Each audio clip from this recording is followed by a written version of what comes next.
Attack వచ్చిందని ఎలా నిర్ధారించుకోవాలి డాక్టర్ గారు? తర్వాత తీసుకుంటే ఈ హార్ట్ అటాక్ అనేది వచ్చిందా లేదా అనేది మనం కొన్ని సిమ్టమ్స్ ద్వారా మనం తెలుసుకుంటాం. ఇది కామన్గా హార్ట్ అటాక్ వచ్చినప్పుడు ఛాతీ దగ్గర నొప్పి రావటము, ఆ నొప్పి ఏదైతే ఉంటుందో గట్టిగా ఏదో బరువు పెట్టి ఒత్తినట్టుగా అనిపించటము, లేకపోతే ఆ నొప్పి మన ఛాతీ నుంచి కుడి భుజం కానీ దాని తర్వాత ఒక చేతికి కానీ పాకటం కానివ్వండి, ఇలాంటివి ఎక్కువ ఉంటాయి.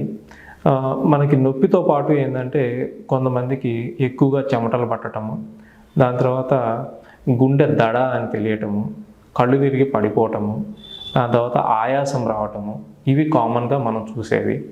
వీటన్నిటిలో ముఖ్యంగా ఏంటంటే గుండె నొప్పి అనేది చాలా ముఖ్యమైనదండి.